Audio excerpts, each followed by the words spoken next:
Welcome to Sri Chakra news బులెటిన్ల ముందుగా headlines.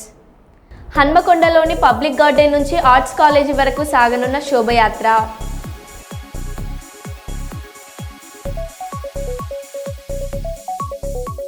వేములవాడలో granite lorry బీభత్సం.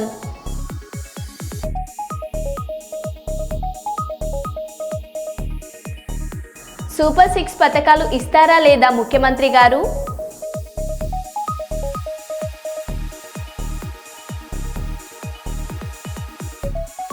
ఫిబ్రవరి 2వ తేదీన జరిగే బీసీ రాజకీయ యుద్ధభేరీ సభను విజయవంతం చేద్దాం.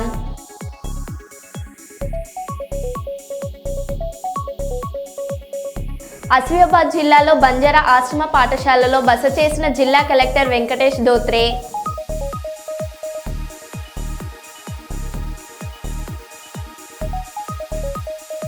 ఇక వివరాల్లోకి వెళ్తే, భారతదేశంలో ఆధ్యాత్మికత పెంపొందింది. భక్తిభావంతో ప్రజలలో పెరిగిపోవడంతో ప్రధాన దేవాలయాలు దగ్గర తొక్కిసలాట వల్ల మృతివాడికి చేరడం బాధాకరంగా ఉందని 48వ వార్డు ప్రజలు మిసాల సుమలత, చంద్రశేఖర్ శర్మ, మాధవ ప్రభు చెప్పారు. కుంభమేళలో జరిగిన తొక్కిసలాటలో మృతి చెందిన వారికి సద్గతి కలగాలని ఈరోజు 48వ వార్డు రోజా వీధిలో బుధవారం రాత్రి క్యాండిల్ వెలిగించి నివాళులర్పించారు. మిసాల సుమలత, చంద్రశేఖర్ శర్మ, మాధవ ప్రభులు మాట్లాడుతూ ఆంధ్రప్రదేశ్లోని తిరుపతిలో జరిగిన తొక్కిసలాట సంఘటన మరొక ముందే ఉత్తరప్రదేశ్లోని ప్రయాగరాజ్ త్రివేణి సంగమంలో జరగడం బాధాకరంగా ఉందన్నారు. ఈ కార్యక్రమంలో బిసమమ్మ, దానేశ్వరి, మీనాక్షి, నాగన్న, షాలిమియా, విశ్వాదిరామ్ తదితరులు పాల్గొన్నారు. అప్పట్లో కానీ అధికారంలో రావడానికి ఆయన సూపర్ 6 అని చెప్పి అధికారంలో రావడం జరిగింది. అధికారం వచ్చిన రోజు ఒక మాట మారుస్తూ రోజు ఒక కథ ఏదో ఒకటి చెప్పడం. నాకు ఈ పథకాలు, ఈ సూపర్ 6 చూస్తేనే భయం వేస్తుంది అంటాడు. మరి ఆ రోజు చెప్పేటప్పుడు ఇవన్నీ ఆలోచన చేసుకొని చెప్పాలి. జగన్మోహన్ రెడ్డి చెప్పిన పథకాలు 9 ఏ ఒక్కటి కూడా కరోనా వచ్చినప్పుడు కూడా ఏ ఒక్కటి కూడా తప్పకుండా ఇచ్చిన వ్యక్తి ఎవరంటే జగన్మోహన్ రెడ్డి. ఎందుకంటే ఆ మాట నిలబెట్టుకోవాలి, మాట నిలబెట్టుకునే అవసరం ఉందనే ఆలోచనతో ఆయన నిలబెట్టుకోగలిగాడు. అంత కరోనాలో కూడా ఇబ్బంది పడుకోకుండా పథకాలు ఇవ్వడం జరిగింది. అలాంటి ఆ రోజునే ఇస్తే ఈరోజు ఈ సూపర్ 6 ఇవ్వడానికి ఈయనకెందుకు? ఎందుకంటే పెన్షన్ కూడా పెండింగ్ పెట్టేవాడే, కానీ దాన్ని పెట్టేకి లేదు కాబట్టి పెన్షన్ ఇస్తున్నాడు. ఆ పెన్షన్లో దగ్గర 4 లక్షలు 4.5 లక్షల మంది తీసేయడం జరిగింది. మళ్ళీ రేపు వికలాంగులు ఎన్ని పోతాయో 25% అంట. మరి ఎంత తీస్తాడో తెలియదు. దాన్ని కూడా ఇవన్నీ తీసి నువ్వు 4,000 పెంచడం ఏమి? జగన్మోహన్ రెడ్డి ఉన్నప్పుడు 66 లక్షల మందికి పెన్షన్లు ఇవ్వడం జరిగింది. వికలాంగులు అయితేమి, వితంతులు అయితేమి, అవ్వాతాతలకి అయితే ప్రతి ఒక్కరికి పెన్షన్లు ఇవ్వడం జరిగింది. కానీ ఈరోజు ఈయన ఏది ఇవ్వకుండా దగ్గర రాష్ట్రం అభివృద్ధి చెందాలంటే సంపద సృష్టిస్తా అని చెప్పాడు. ఎక్కడ సృష్టించాడు? 1,19,000 కోట్ల అప్పు తీసుకురావడం జరిగింది. ఏ ఒక్కరికి కూడా ఏ పథకాలు ఇవ్వడం? సిలిండర్ ఇచ్చాడు, పెన్షన్ ఇస్తున్నాడు, బస్సు ఫ్రీ లేదు.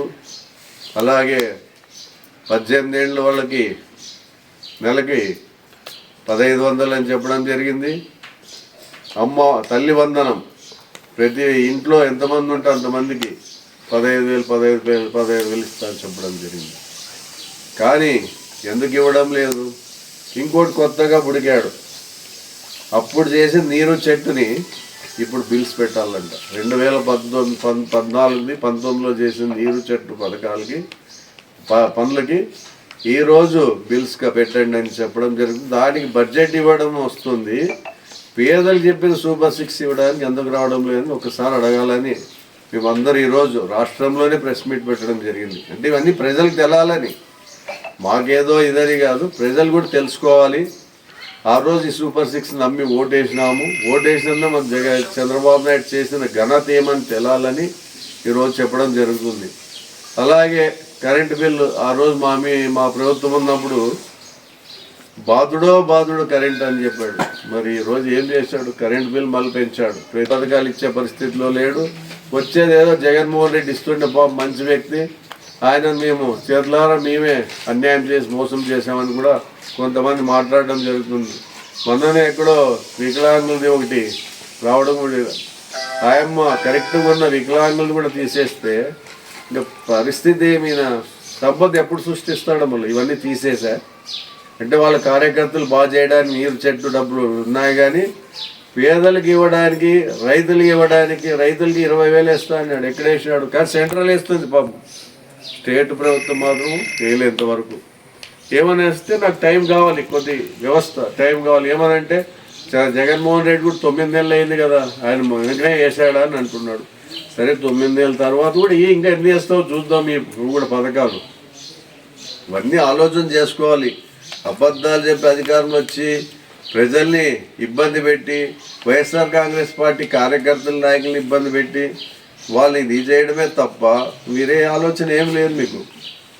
కేసులు అన్యాయం కేసులు. ఈరోజు డిపార్ట్మెంట్ వాళ్ళు కూడా వన్ సైడ్ చేయడం జరుగుతుంది. పెద్దపల్లి జిల్లా రామగుండం పారిశ్రామిక ప్రాంతంలో అఘోరి మాత హల్చల్ సృష్టించింది. ఎన్టీపీసీకి సమీపంలోని మల్కాపూర్ గ్రామంలోని ఓ భక్తురాలు ఇంటికి వచ్చింది. సమాచారం తెలుసుకున్న ఎన్టీపీసీ పోలీసులు గ్రామంలోని తోట రామయ్య అనే వ్యక్తి ఇంటికి వెళ్లారు. అక్కడ పూజలు చేసిన అఘోరి భోజనం చేసి అఘోరి మాత బయటకు వచ్చింది. గ్రామస్తులు, మీడియా, పోలీసులు పెద్ద ఎత్తున చేరుకోవడంతో అఘోరి మాత ఆగ్రహం వ్యక్తం చేసింది. కొద్దిసేపటికి పోలీసులతో వాగ్వాదానికి దిగింది. పోలీసులపై బూతు పురాణం పఠించింది. అయినప్పటికీ అఘోరి మాతను ఎవరు ఏం చేయలేని పరిస్థితి నెలకొంది. కొద్దిసేపటికి గ్రామంలో ఏం జరుగుతుందో అర్థం కాని పరిస్థితి నెలకొంది. అక్కడి నుంచి బయలుదేరిన అఘోరి తన కారులో ఎన్టీపీసీ పోలీస్ స్టేషన్ లోపలికి వెళ్ళింది. అక్కడ ఒంటిపై ఉన్న గుడ్డలను తొలగించి మరింత హంగామా సృష్టించింది. పోలీస్ స్టేషన్ అంతా కలియుగ తీరిగా హంగామా చేసి తన కారులో జారుకుంది. రాజీవ్ రహదారి పక్కనే పోలీస్ స్టేషన్ ఉండడంతో పెద్ద ఎత్తున జనాలు మాత్రం చూసేందుకు వచ్చారు. సమానం పెట్టండి, ఎన్ని కేసులు పెడతారో పెట్టండి. ఇప్పటి కూడా ఇగో తినే చెయ్యి కూడా కడుక్కోలే, ముఖం కూడా తుడుచుకోలే. నాకంటూ కొన్ని విలువలు ఉన్నాయి. నాకంటూ నా భోజనానికి నాకు ఇన్విటేషన్ వచ్చింది. సేమ్ ఇలాగే నేను లక్షపేట వెళ్ళంగానే నాకు దాడి జరిగింది నా మీద. ఆ దృష్టిలో పెట్టుకొని కుమరవెల్లి కూడా ఈయనేమొచ్చి ఓ ఎర్రగుడ్డ ఒకటి వేసుకొని వచ్చి నేను నాకు చెప్పలే అంటే నువ్వేం తోపా తురుమా లంజా అవ్వండి నా కొడుకల్లారా. ఇప్పటి కూడా తినే అసలు మనశాంతి తిండి లేదు, మూత్రం పడిలో బాత్రూమ్ అయినారు.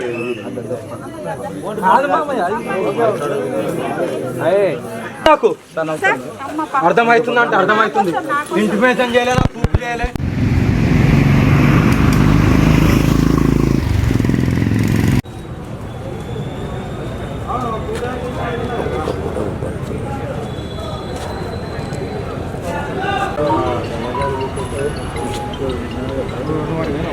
ఓకేరా, ఎన్ని గంటలకు?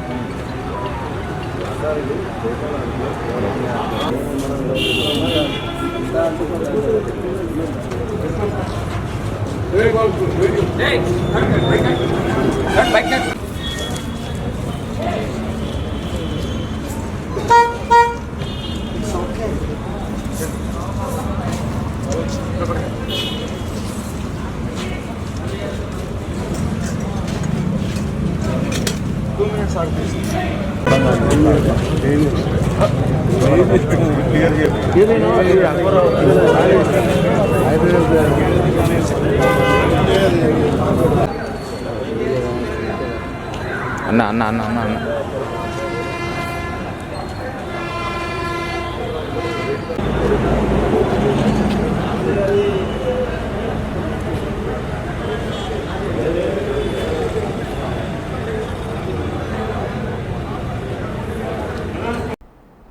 సంక్రాంతి పండుగ సందర్భంగా జరిగే సాంప్రదాయ క్రీడ జల్లికట్టులో పెను ప్రమాదం జరిగింది. మకర సంక్రాంతి సందర్భంగా రాష్ట్రంలోని పలు ప్రాంతాల్లో జల్లికట్టు క్రీడలను నిర్వహిస్తారు. ఎద్దులను లొంగదీసుకోవడం జల్లికట్టులో ప్రధానాంశం. తాజాగా ఈ పోటీలో అపశృతి చోటు చేసుకుంది.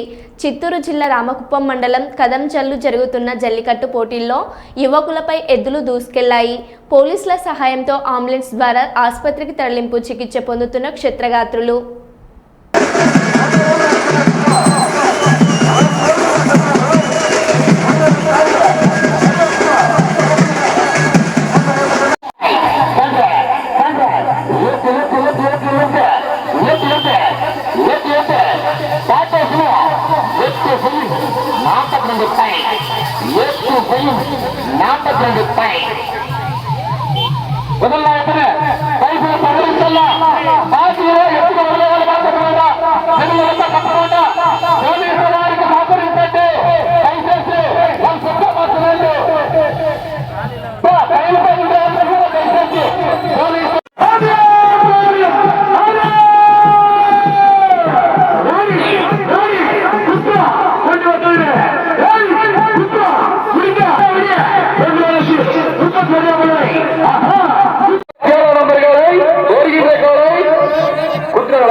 அண்ணா பேட்ச் ரைட்டு ஒன்னு 10 நிமிஷம் டைம் யாரு வாங்கலாம்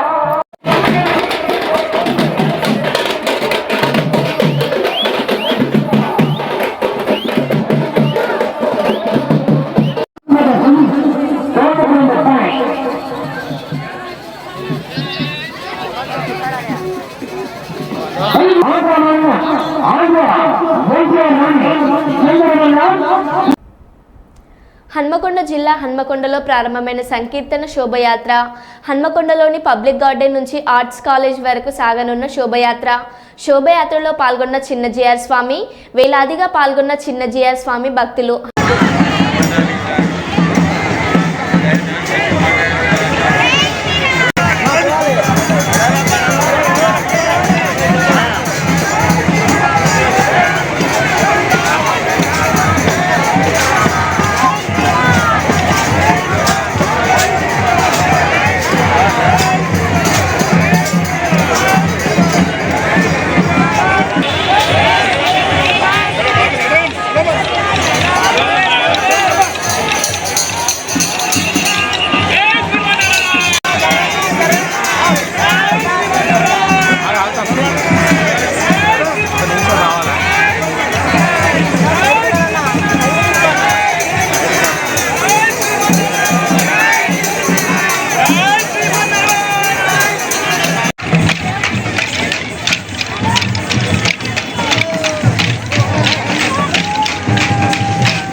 స్థానిక సంకల్ప బాగ్ నందు ఉన్న హరిహర క్షేత్రంలో శ్రీ భూదేవి శ్రీదేవి సమేత శ్రీ వెంకటేశ్వర స్వామి 19వ వార్షికోత్సవ బ్రహ్మోత్సవాలను మాజీ రాజ్యసభ సభ్యులు టీజీ వెంకటేష్ ధ్వజారోహణ ఈ రోజు చేసి ప్రారంభించారు.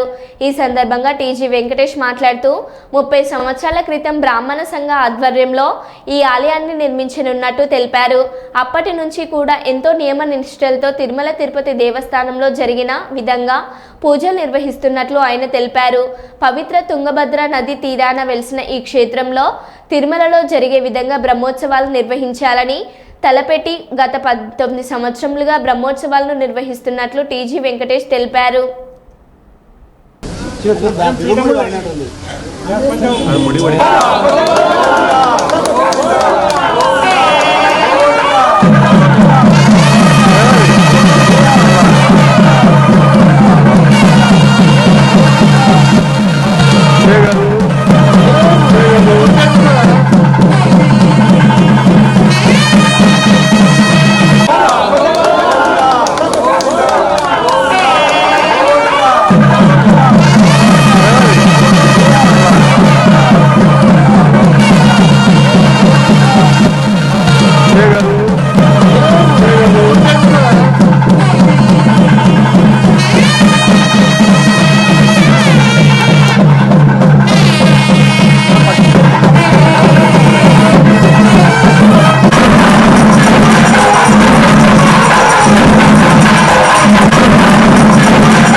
కొన్ని డికేట్స్ వెనక బ్రాహ్మణ సమాజం కోసం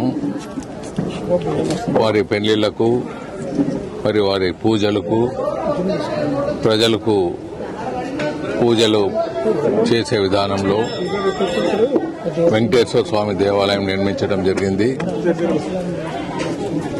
ఈ నిర్మాణానికి నేను సహకరించిన నిరంతరం బ్రాహ్మణులు దీని ప్రత్యేకత కాపాడుతూ వచ్చారు, పూజలు చేస్తున్నారు నిరంతరం. బ్రహ్మోత్సవం టైంలో గత కొన్ని సంవత్సరాలుగా ధ్వజారోహణ అయ్యేదే ఒక యానం అంటారు. అంటే 45 నిమిషాల్లో ధ్వజస్తంభం చుట్టూ గరుడ పక్షులు, విష్ణు వాహనంలైన గరుడ పక్షులు తిరిగిపోవటం ఆనవాయితీ. అలాగే హోమం మొదలైనప్పుడు కూడా రావటం కూడా ఆనవాయితీ. హోమం ఒక కొంతకాలం కిందటే జరిగింది, కొంత సమయానికే అప్పుడే గరుడ పక్షి వచ్చి వెళ్ళటం జరిగింది. మరి ఇక్కడ ధ్వజారోహణ అయితే మరి ఒక 45 నిమిషాల్లో రావటం ఆనవాయితీగా జరుగుతున్నది. అలాగే చక్ర స్నానం 10 రోజుల తర్వాత భగవంతుని స్నానాన్ని తుంగభద్ర నదిలో చేయించటం ఆనవాయితీ. భగవంతుని తీసుకొని పోయేటప్పుడు చాలా తక్కువ బరువుతో ఉంటారు. మరి స్నానమైనాక భగవంతుడు బరువు పెరగటం ఆనవాయితీగా ఉంది. ఇది కూడా మనకు చరిత్రలో తెలియని విషయాలు. భగవంతుడు స్నానానికి ముందు ఎందుకు బరువు తక్కువ ఉంటాడు, స్నానం చేపించేది బరువు ఎందుకు పెరుగుతాడు అనేది మనకు చరిత్రకు అందని విషయం. సో భగవంతుడు అనేది ఎన్నో రూపాల్లో ఎన్నో ఆయనకున్న భక్తులతో ఇటువంటి కార్యక్రమాలు జరుగుతుంటాయి. సో ఇటువంటి కార్యక్రమాలు చేస్తున్న బ్రాహ్మణ సమాజానికి మరొకతూరి నమస్కారాలు పెడుతూ మంచి నిరంతరం మరి ఇక్కడ ఈ బ్రహ్మోత్సవం టైంలో భోజన కార్యక్రమాలు ఉంటాయి. ఆ భోజన కార్యక్రమాలు కూడా చక్కగా నిర్వహించాలని కోరుతూ వరంగల్ మున్సిపల్ కార్పొరేషన్ సర్వసభ్య సమావేశం అధికార ప్రతిపక్ష నేతల దూషణలతో సాగింది. మేయర్ గుండు సుధారాణి అధ్యక్షతన ఎజెండా అంశాలు ప్రతిపాదిస్తూ సభ ఆమోదం తెలిపారు. 15 ఫైనాన్స్ 33 కోట్ల రూపాయల నిధులతో పాటు 6 కోట్ల 60 లక్షల స్టేట్ ఫైనాన్స్ నుండి కేటాయించారని, అంతేకాకుండా 2019 నుండి పెండింగ్లో ఉన్న స్టాప్ డ్యూటీ గౌరవ ముఖ్యమంత్రి రేవంత్ రెడ్డి విడుదల చేశారని, 175 కోట్ల రూపాయలు సీఎం రేవంత్ రెడ్డి నగర అభివృద్ధికి కేటాయించారని, దీంతో ప్రతి డివిజన్ అభివృద్ధికి కేటాయించడం జరుగుతుందని, నగర అభివృద్ధి గేయంగా రాష్ట్ర ముఖ్యమంత్రి రేవంత్ రెడ్డి కృషి చేస్తున్నారని మేయర్ గుండు సుధారాణి అన్నారు. కొండ సురేఖ రాష్ట్ర అటవీ పర్యావరణ మరియు దేవాదాయ శాఖ మంత్రి, కాంగ్రెస్ నాయకులు గ్రేటర్ వరంగల్ మున్సిపల్ కార్పొరేషన్ సర్వసభ్య సమావేశంలో కేవలం గొప్పలు చెప్పుకున్నారే తప్ప అభివృద్ధి ఎలా చేస్తారో చెప్పలేదని, కనీసం మాజీ ప్రధాని మన్మోహన్ సింగ్ మృతి పట్ల సంతాప తీర్మానం చేయలేకపోవడం బాధాకరమని, సభ మొత్తం వాళ్ళ ముఖ్యమంత్రి రేవంత్ రెడ్డిని పొగడ్తలతో ముంచేందుకు పెట్టారని ఎమ్మెల్సీ పోచంపల్లి శ్రీనివాస్ రెడ్డి అన్నారు.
కూడా పూర్తిగా అటెండ్ అయ్యి మరి మేము ఏదైతే ఎజెండా అంశాన్ని ముందు టేబుల్ మీద పెట్టామో వాళ్ళు ఒక రిప్రజెంటేషన్ తెచ్చినప్పుడు అక్కడ ముందే ఆ రిప్రజెంటేషన్ మేము ఇన్ఛార్జ్ మినిస్టర్ గారి దృష్టికి కూడా తీసుకెళ్ళాము.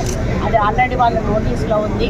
ఏదైతే విలీన గ్రామాలకు సంబంధించిన గ్రామాల్లో కూలీ పని చేసుకునే వాళ్ళకు మరి ఇదొక ఇందిరమ్మ భరోసా ఇవ్వాలని అది మేము ఆల్రెడీ తీర్మానం పెట్టాలనే లక్ష్యంతో మేము ఉన్నప్పుడు వాళ్ళు ఫస్ట్ టైం పెట్టాలి అని మేము పెడతాము. దీంట్లో అసలు ఎజెండా ఐటమ్ అయిపోయినాకంటే కావాలని దాన్ని రాద్దాంతం చెప్పి ఎజెండా అంతా కూడా డిస్టర్బ్ చేసుకునే వాళ్ళు నినాదాలు చేస్తారు. అయినా కూడా మేము ఓపికతో మరి ఎజెండా అంతా కూడా కంప్లీట్ చేసుకున్నాక ఎక్కడైతే విలీన గ్రామాలలో రైతు కూలీలు ఉన్నారో వాళ్ళకి ఏదో ఒక పద్ధతిలో మరి ఇందిరమ్మ భరోసా ఇవ్వాలనేటువంటి ఒక తీర్మానాన్ని చేసి మరి ప్రభుత్వానికి పంపించడం జరుగుతుంది. అదేవిధంగా ముఖ్యమంత్రి గారు వరంగల్కు వరాల జల్లు కురిపించారు. వరాల జల్లు కురిపిస్తూ 270 కోట్ల రూపాయలు కూడా మరి పెండింగ్ నిధులు కాంట్రాక్టర్లకు ఇచ్చే పెండింగ్ బిల్స్ కోసం కూడా వారు నిధులు కేటాయించారు. వీటన్నింటినీ దృష్టిలో పెట్టుకొని వారికి కూడా ప్రత్యేక ధన్యవాదాలు తెలుపుతూ తీర్మానం ప్రవేశపెడుతూ మరి పంపించడం జరిగింది. కాబట్టి గత కార్పొరేషన్ మీటింగ్లో చాలా వరకు ఎవరు కూడా మాట్లాడే అవకాశం లేకుండా గందరగోళంగా కార్యక్రమాలు ఉండేటివి. కానీ మేము వచ్చిన తర్వాత ఒక పద్ధతి ప్రకారంగా ముందు ఎజెండా కంప్లీట్ చేసుకున్నాక ఒక్కొక్క కార్పొరేటర్ని కూడా నిలబెట్టి వాళ్ళ టీఆర్ఎస్లో గద్దె దింపారు, కాంగ్రెస్లో మరి గద్దె మీద ఎక్కించారు. రేవంత్ రెడ్డి గారు పూర్తి డెడికేషన్తో మరి నిరుపేదల జీవితాలు బాగుపడాలని సంక్షేమ అభివృద్ధి కార్యక్రమాలు తీసుకుపోతా ఉన్నారు. ప్రజల్లోకి మేము ప్రజాప్రతినిధులుగా మేము మా కార్పొరేటర్లు మా నాయకులు కూడా ప్రజల్లోకి తీసుకెళ్లి తప్పకుండా రాబోయే రోజుల్లో ఇంకా వరంగల్ నగరాన్ని అభివృద్ధి దిశలో నడిపిస్తామని తెలియజేసుకుంటూ అందరికీ ధన్యవాదాలు చెప్పుకుంటూ సెలవు.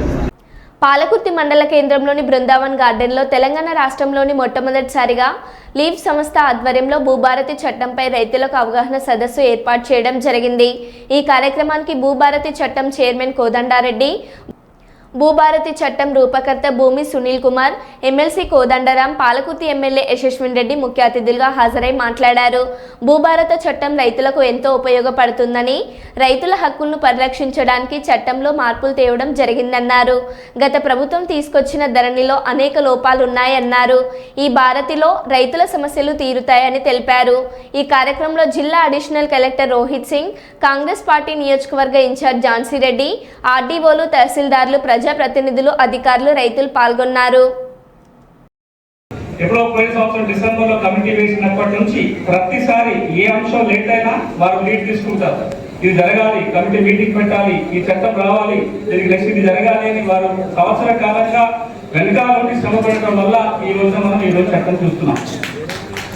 ఇక పేరు చెప్పడం చాలా ఉంటాయి, కానీ ఒకసారి ఈ భూభారతి 6 చట్టానికి కారకులైన, ఈ చట్టం తేవడానికి కారకులైన ప్రతి వాళ్ళని గుర్తుగా ఒకసారి వాళ్ళందరికీ ధన్యవాదాలు చెప్తూ చప్పట్లు పెడితే ఈ చట్టం గురిస్తాం దొరుకుతుంది అనేది వాళ్ళ మనకు ఆశించిన రీతిలో తెలంగాణ ఉద్యమ కాలంలో ఏం చెప్పుకున్నామో నేను మొదటిసారి వచ్చిన 15 రోజులకు 2 నెలలకు మొత్తం గురించి ఇన్ని రోజులు ఇక్కడ రావడానికి దొంగ దొరకలేదు. ఇప్పుడు దొంగ దొరికింది సార్, మీరు ఇప్పటి నుంచి ఇక్కడికి రావచ్చు, పనులు చేసుకోవచ్చు. ఇవాళ కొత్త విషయం ఏంటంటే మన తెలంగాణ ఏర్పడిన 10 ఏళ్లకు మళ్ళా మనం పోయి చెప్పుకోవడానికి దొంగ పరిష్కారాలను అడగటానికి ఒక అవకాశం ఇవి మళ్ళా మనకు కలుగుతున్నాయి. ఈ మార్పు చాలా కీలకమైనటువంటి మార్పు.